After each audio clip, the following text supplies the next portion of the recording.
Hello and welcome to today's episode of the Crescent Podcast. Today we're joined by the lovely Katie from KP Life Coaching, and as the title suggests, we're going to be talking about life coaching. So I think life coaching is one of those things that can fill some people with dread, like what exactly are they going to say? Are they going to be really salesy and pushy? And Katie and I have met before and talked about this quite a bit. There are life coaches and there are life coaches, and there are different ways and means to go about it. And I particularly really love Katie's approach. So Katie, welcome along today. Do you want to tell us a bit about you and your history, and then we can get onto the life coaching part of it? Thank you, Lucy, and thank you for a lovely intro. I love the fact that you called me lovely. My kids don't definitely call me that anymore, but that's a whole other story. Yes, and I know what you mean with the whole stigma around the coaches, and sometimes you walk into the room and people absolutely embrace the whole coaching, and then you've got people that walk into the room and as soon as you say coach, especially life or mindset coach, they go cringe. Yeah, another one. So yeah, there's a lot of mixed feelings out there about coaching, and this kind of links to my story a little bit because this is going to sound a bit crazy. Until 2018, it was, no, yeah, 2017, 2018, I didn't actually even know what life coach was. And what happened was my background is property. So I spent many years working as an estate agent for a big corporate company, lots of little different jobs. But when I became a single mum and I had a side hustle that was a network marketing. It was to do with health and well-being, and I was helping people feel better about themselves, weight loss and things like that. And my cousin, who's absolutely wonderful, she's messaged me one day and she said, Katie, you are so inspirational and really, really motivational. You should be a life coach. And no joking, I had to Google it. Never heard of it. What is that? And that's when it really, for the first time, that's when the whole spark and the thought come around, because I knew for a very long time, I don't know about you, how many people can resonate to this, but it doesn't matter how old we are. Sometimes we still feel like I've still not quite figured out my purpose in life. 100%, yeah, definitely. So the jobs I was doing, don't get me wrong, I really enjoyed them and I really loved what I was doing, but it always felt like there was something missing. It felt like it's close, but it's not quite it. And when I had a chance to look back all of my previous jobs, there was one thing that became quite clear. And it was for me, it was working with people. And it was always in a way to help them progress with something. When it was with buying houses, it was kind of that fulfilling their dreams of, having a home. When I was with the health and weight loss and wellness industry, it was them being more confident and feeling better about themselves. So, and then before then, I worked actually for charity, for homeless people, for shelter for many years. So it was always about working with people and help them move forward and do better, or, become better versions of themselves, if you like. So when I read up the description about what a life coach is, I felt like, oh my God, this is it. And it's just been playing on my mind ever since. How am I going to make it work? How do I make this happen? Because there was lots of limiting beliefs. First, it was that kind of, I started seeing lots of that, like, oh, life coaches are rubbish and all this and all that. And also from my background where I grew up, it was about my limiting beliefs as in, oh, it's not a real job. It's that kind of, it's not the usual 9 to 5, and it's not, it's like, and my dad, bless him, I absolutely love him to bits, but he's like, what, people actually pay for that? So, it was just like that. Yes, actually, it is a job, and it's actually a very, very rewarding job. But for someone who doesn't quite understand and is not coming from the same mindset as slightly different cultural beliefs and views, it was a bit of a struggle to introduce it into some of my circles and get to people understand what it is actually about and what's the whole reason behind it. But the biggest push for me was as a mum, and I am, and I always have been very ambitious, which was great up till I became a mum. When I became a mum, I then found myself facing a constant struggle with guilt all the time. So it was that guilt that when I was working overtime or weekends and I was missing out on this precious family time. But then I also felt guilty. So if any of the children got sick and I had to take time out of work, I felt guilty. I literally had anxiety and sick felt sick to my stomach with the idea that I'm going to have to call work now to say I can't come in. And so it was there, and that's how it was all, the whole life coaching came about, because when I eventually found what I was really passionate about and started slowly pursuing my dreams, the guilt started disappearing as well, because everything started aligning together. And that's when I've realised that I want to do more of this, because there are so many mums out there, or parents in general, who go through this when we pursue career, everything's great. We then become parents and we live in a little bubble throughout the maternity leave or whatever the length of period it may be, which is great. But at some point, we're out there thrown into the real world where we're supposed to combine and juggle the two. And that's when it becomes, well, for me anyway, it became a real struggle. And yeah, so that's how it all started, that's how it was all came about, and that's why success for me, success without guilt, is really the aim, is to help everybody to continue to pursue their dreams and goals and ambitions, but in a way that it aligns with the changes in their life and with the new circumstances of becoming parents, or just generally being busy with life and forgetting about the time out for ourselves and self-care. That's the whole other story. Yeah. That's probably not even on the list for most people. So yes, that was pretty much the birth of it. But yeah, I didn't originally know what it was, and I had to actually Google it, what it meant. And now look at you, you're running your own business and doing this. Your program's called Success Without Guilt. Can you tell us how it works, how you operate and deal with your clients? Yeah. So this again goes, for everything I do, I link back to my journey and my struggles. So for me, I've looked at it as, what would I want, as like when I was going through that transition. I'm fortunate enough that children are a little bit more older. They're not quite flown the nest yet.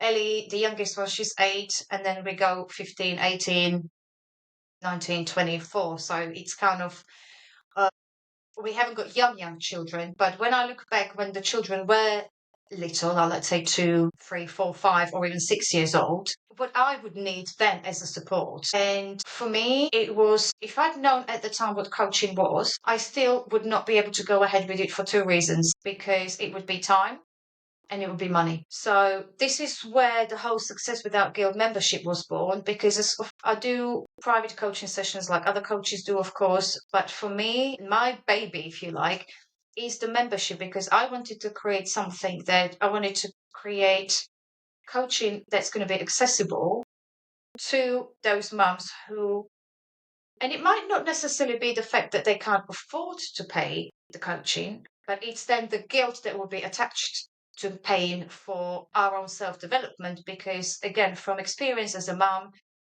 my ultimate mindset was, well, I can't afford to pay for it, but then for that same money, I could go and buy kids new school uniforms. I could go and buy them new shoes. I could take them there. I could take them cinema. We could do things. So it was that guilt element. So if I'm promoting success without guilt, I wanted to take away the 2 things that they won't feel guilty about, which is spending money on themselves and taking time out for themselves, because it's self-development, it's a personal growth, which is the time out for ourselves, which, let's face it, once we become parents, it's non-existent, right? And when we do, we feel guilty about it. So for me, I wanted something that is going to be time-wise, it's going to work around their schedules, however busy their schedule is, even for the super busy people. And yes, the affordability of it, or the cost, it becomes a no-brainer, rather than, can I afford it? Or I can afford it, but I don't want to do it because I would feel guilty because that money could go on something else. So that's why the Success Without Guilt online membership, and it's more of a, it's almost like a self-coaching program. So I create a content around different topics to do with personal growth, and specifically around pursuing success and pursuing goals, and finding that balance between the family life, juggling the family life and the career and the self-care and well-being. And there's also grouply part of the membership are monthly group sessions, which that is the real kind of where the magic happens for me, because I absolutely love private one-to-one coaching, don't get me wrong, but the group session is a completely different energy. And it's that knowing when we're in a group session and someone shares a particular journey, or whether it may be a win or a struggle, I can promise that there's so many other members in that session that are sitting there thinking, this is me. So it's that community of people that we actually do go through the same struggles. The circumstances may be slightly different, the backgrounds are different, but the actual struggles itself, we all go through them. So it's that kind of sense of I'm not in this on my own. There are other people that go through this. Let's be open about it and let's acknowledge the fact that yes, we do struggle sometimes, and there's nothing wrong with that.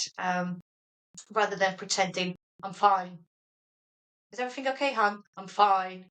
And this is kind of so yeah. So it's got the group sessions, the content, and again, the content is created where the members go for it at their own leisure, in their own time. So effectively, the time commitment to the membership is 1 hour a month for the group session. I'll do different workshops and masterclasses that are probably every 2 to 3 months. But they can or don't have to attend if they don't want to. It's absolutely fine. And with the content that's in there, again, it's just for them to, as and when they can fit in a few bits and bobs in between doing things and just go through it slowly. But it's there. There might be a time when they don't necessarily feel like they need it, but it's there for them when they do. So it's got that constant access, and of course they've got me as a support if they need anything. That's, like I said, that is my baby. That's brilliant. So I've downloaded your 90-day workbook. Can you talk us through that? I've obviously filled it out as much as I can for me, and I've got my person to hold me accountable for my targets and that. Can you give us an insight to that? Oh, I'd love to. Thank you. Yes. So again, it's when the more we get into the personal growth and self-development, which is kind of, there's two sides to everything, right? So it's amazing how much stuff is available online these days, the tools and resources to tell you, oh, you've got the good old ChatGPT, and so the resources or tools are never the issue. But what the problem is sometimes because there's so much of it, and occasionally they can even contradict themselves. You then think, like, well, which one do I pick? And so for me, I love simple. I want to bring simplicity to everything because I think sometimes we have the tendencies to overcomplicate things. And that could be potentially one of the reasons why when we set goals, we kind of set ourselves to fail right from the beginning because we perhaps go a little bit overcomplicated. We're trying to change everything too much. And it's all great because when we first start, we've got the excitement, right? It's Yes. amazing, and we're going strong. But the reality of it is that the excitement is eventually going to wear off. The reality is this is life. Things happen. Things that we do not accept or we didn't kind of prepare for. So it's having the understanding that whatever I'm committing to, is this actually realistically going to last long term? Am I going to be able to continue with this commitment when the whole world is against me, when I'm having a complete and utter meltdowns? Kids are driving me crazy. They're all gone off sick. We've got a sick bug in the house, all these kind of things. Am I still going to be able to continue with this commitment? And if the answer is no, then we are literally setting ourselves to fail right from the start. So the 90-day plan is designed around the end goal. So a lot of what I've done, I'm inspired by lots of books I read, and one of the books that really helped me transform everything was Stephen Covey, 7 Habits of Highly Effective People, where he talks about begin with the end in mind. Now, his is a little bit more drastic. He talks about imagining yourself at your own funeral, and Okay. what would you like for people to say about you? So when they're looking back on your life, and how would you like the people around you, your close ones, how would you like them to remember you? What would you like them to remember you by? And even though it's a very uncomfortable place to kind of and quite dark, really, to be thinking about funerals and things like that. But it really works. So what I did with the 90-day plan, I slightly tweaked it as in begin with the end in mind, as in what is your end goal? but I'm not talking about I would like to lose a stone or I would like to save up money for so and so holiday, which there are amazing goals, don't get me wrong. I'm talking about that life changing goal, that one that it's almost like your wish. Mm. And that's Yes. something that has been deep down at the back of your mind, playing on your mind and thinking, oh, if I won a lottery, I would definitely do this. I'm talking about the kind of goal that scares the hell out of you. Excuse my language, sorry. No, you're fine. You're um, absolutely fine. so this is the kind of goal I'm talking about. I'm talking about the kind of goal, oh no, I could not possibly, that's just too much. That is the goal I'm talking about. And then working backwards from Okay. that. And this is the thing is sometimes, especially when we're talking about massive goals, it feels we think that we can't start until we have all the answers. We have to have it all figured out. And this is the reason why so many of us don't actually pursue these kind of goals, because they are too big and we just don't know where to start. So in the 90-day plan, it breaks it down to what's the end goal. So for example, it could be I want to be talking on a stage in front of 10,000 people. Not me personally, by the way, but that could be. And I don't really know what I'm going to need to get there. But it's starting with things like who will I need to become as a person? Who is the person that stands in a couple of years' time, 5 years' time, 10 years' time, whatever that may be? What is she like? What is he like when they stand on that stage? And start looking at the personality and looking at where we are now in comparison to that person and just starting from there. Then it goes to that's why the other part of the plan is looking at our current habits that we have and genuinely just looking at them from the perspective of the end goal. Some of the habits might not necessarily be that they're bad or unhelpful habits, not at all. But when we're talking about those habits in relation to the end goal, if they're not getting us closer, do we really want to spend time on them? And it's all of a sudden, it just becomes very simple. And we're just looking at who do I want to become as a person to allow me to be on that stage. And then all of a sudden, we're now not talking about some amazing life changing moments. We're just talking about tiny little changes within our daily routine that will slowly build up that person and everything else will evolve around it naturally. And it may take 5 years, it may take 10 years, it may take 20 years, but the point is we are making progress. We are heading towards something that is really important to us and that really sets that excitement and the passion and the kind of when you get up in the morning and you're actually excited about life because you know where you're going with it. That kind of thing. Yeah.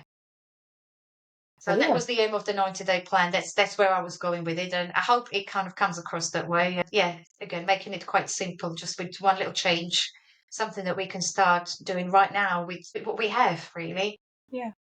And that's available to download for free on your website. And I filled it out and I found it really interesting. So yeah, I definitely recommend giving that a go.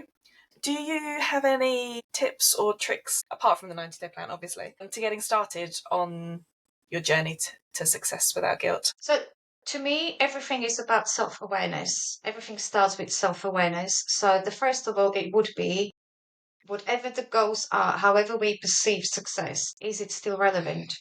Because things change as we get older, and so our priorities change, things change. So what was really important to us before, it might not be the case anymore. So it's important to slow down for a moment and take time to look back and thinking, is this still relevant? Do I really still want this? Or am I just chasing something and I don't actually even remember why? Or so making sure that it's aligned with what's important to us now. And it is okay if that changes, and it will change again probably in the next year. It will probably change again in 2 years' time, and it's fine. And this is why it's important to take that time on a regular basis to bring everything back and look back. Where am I right now? Is this all still relevant? Is this still important to me? Am I heading in the right direction? So it's the self-awareness first and foremost. And also it's to get to know us. I mean, how well do we really know who we are, especially after becoming parents? Because when you become a mum, I'm a mum and that's it. All of a sudden, everything else goes out the window. Everything's about the little ends, which is great. But sometimes it can be at the expense of our own identities. So it's also reconnecting with us and being us again. It's almost like Lucy, meet Lucy. Lucy, what do you what do you love to do for fun? What are you passionate about?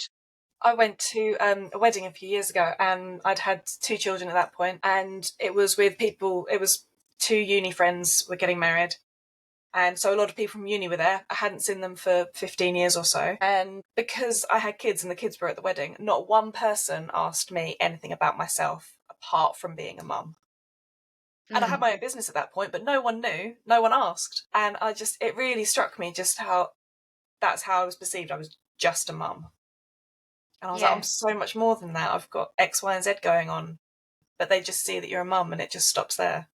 I really struggled with that. But Yeah, and isn't that interesting that we naturally get into the mum mode, and because children are around, everything is about them, even the conversations, because if you turned up, like for example, networking event, nobody's going to ask, well, you probably do talk about families a little bit, but it's not the first thing that people ask you, isn't it? So it seems to be very boxed into, depending where you are, that's how the conversations go, don't they? Yeah, so it is, I think that it's super important to take them time to get to know ourselves, actually, who we are, what we stand for, and what our values are, because we can't pursue our goals or pursue a success such as if we don't know what's really important to us and what we stand for as a person, what are our values, because that's when the guilt steps in, because something's off sync, something's not quite aligned.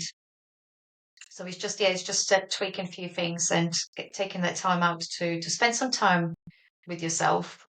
which can feel like a luxury sometimes, especially when you're a parent or you're running a small business or doing both. Taking time out for yourself can be a difficult thing to do. And this is a mindset thing as well, isn't it? Because this is what we tell ourselves. We say to ourselves it's difficult. So by default, when we say it's difficult, by default we are making it difficult.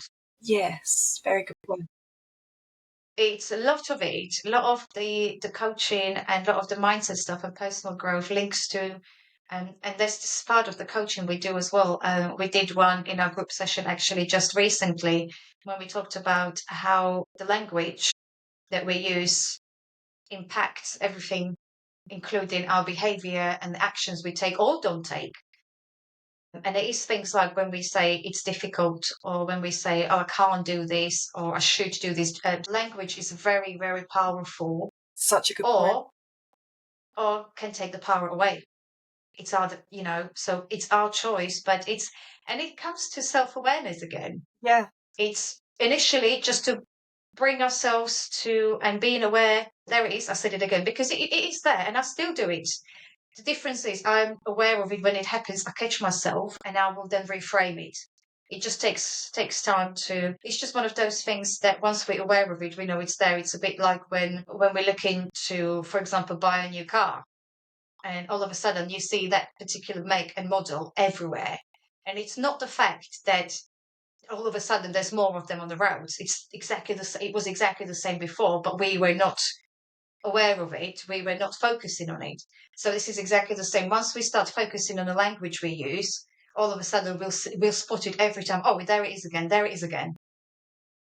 And it's quite amazing how I did an exercise once with my coach Hayden, and the one that used to be for me was word try, which is again, it's another limiting belief, or it's another word that is not particularly powerful word, because you're either doing something or you don't. When you say I'm going to try fit this in, you've almost got your foot through the door. You're almost halfway out, giving yourself an excuse. Oh well, if I don't, it doesn't matter because I only said I'll try. I didn't say I was actually going to do it. So there's no real commitment there. And I was totally unaware how often I was using that word. So within our session, he asked me to kind of pick up on it, and we started doing a good old what do you call them? Tally. Little line for each time. I think I gave up in about 20 minutes because I've just lost count by that point. It was so much, but But this is the thing that once we become aware of it, so now I'm very much like, I still slip up every now and then, I still use it every now and then, but the difference is I catch myself, and as soon as I say, don't even go there. Yeah. Yeah. So it is, the language is a big thing, very much so. It can either give us a power or it can take it away. Yeah, it's such a good thing to bear in mind. So, obviously, you've been on this incredible journey discovering the life coaching and making a career out of it. But obviously, then on the flip side of that is that you're now self employed. So, how are you finding being your own boss and doing taxes and things, all the fun things that go into it like that? Yeah. And this is the thing, right? Isn't it? That I don't know about you, Lucy, but that's the bit I was not ready for. I was under no illusion it was going to be a walk in the park, don't get me wrong. But I had this idea that I would be spending most of my time coaching and then a little bit of running business. And the reality of it is very much that at the moment, it's more like 70-30, where 70 is the operational stuff and running, and 30 is the coaching, which of course I know is slowly progressing to more towards the coaching and less towards the operational stuff as the time goes on. But it was definitely a real eye opener. And when we talk about the juggling, earlier when I mentioned family, career, and self care, this is exactly the same within the business. It's very much it's its own little kind of juggling and spinning all them plates and figuring out how am I going to make all this work. And the biggest change for me was when I've actually stopped fighting it and I've accepted, okay, well, this is what it is for now. Let's just roll my sleeves up and let's just get my head down and learn about social media. Let's just learn about the marketing, which you know. This is I do your other passion. people's. I'm so bad at doing my own because I spend all my time doing other people's, and it's like, oh, I haven't done a post for like a week. I really should be doing more. So this is what you're passionate about, which is wonderful. I'm not. That's And fine. don't get me wrong, I'm enjoying it, but not to the extent that the time that it needs at the moment to grow. So it really is the acceptance for me right now that okay, let's just accept the fact that for now this is how it is, and gradually it's going to be as the business grows. So the responsibilities will start slowly going down because they will be delegated to other people that can, and it would be their expertise. So they'll end up doing what they love and free me and allow me to do what I love. So, but yeah, it's just accepting, which was, I wasn't prepared for the fact. I thought it would be 70-30 the other way around. Yeah. That's what I thought. Yeah. So that was a bit of a reality check. Yes. Yeah. But it's all a learning curve, isn't it? Definitely. Yeah, as much as I perhaps have got that resistance towards the accounts and the social media and the marketing and, learning language like sales funnels and lead magnets and others that I didn't even know what that was a couple of Yeah. months ago. I'm glad because I keep growing and learning as a person. Yeah. And in a way, even though it might appear that in the first instance, it doesn't have anything to do with coaching or life coaching and mindset, but it is because it is growth. It's pushing myself out of comfort zone and learning things that I don't particularly like that much, but I'm doing them because I know that it's going to help me progress in different areas. So, yeah, I'm starting to enjoy a lot more now. Yeah. I mean, there are tasks where I just probably will never enjoy doing, which is fine. I think that's part of life, though, isn't it? There's always going to be Yeah. something. Definitely. Yeah. Okay, so what advice would you give your younger self about life or business or anything? What would you tell your younger self? I think the biggest thing, honestly, for me was when I stopped worrying about what people think. Yeah, it's such a good one. It really is. As long as you stay true to yourself, of course, while respecting others. I'm not talking about go and be like a bull in a china shop and trot over everybody that's in your way. Not at all. But it's understanding that my vision is my vision and not everybody will get it. And that's absolutely fine because it's not personal. They just don't understand it and they don't share the same views and share the same vision. So if anything else, it will be like, do what feels right for you. And when people come with perhaps not so nice comments, or you're hoping for encouragement, and instead you're faced with lots of doubt and criticism and things like that, just kind of be like, okay, it's fine. That's your opinion, but I'm going to do it anyway. So I think that would be don't worry about what people think, because they're going to talk about you one way or another. Yeah. And it's So, very freeing to when you finally like fully embrace that as well. I think mm, that's only something I've really learned to do very recently. yeah. Yeah. It's a very good answer. I like. Well, thank you so much for coming on today. It's been so interesting talking to you. I Thank will you for obviously I'll tag you and everything and put links to your website and that up so that people can go and have a look and see what they think. And I'm sure I'll probably get you on again at some point and we'll talk about maybe talk about the networking or something, that because that was how we met initially. So yeah, thank you very much for coming on. Thank you for having me, Lucy. It's been a pleasure. Good, I'm glad you enjoyed it. And thank you everyone for listening or watching. If you've liked what Kate and I have discussed today, please feel free to share the video or the podcast around, and I will see you next time. Thank you. See you soon.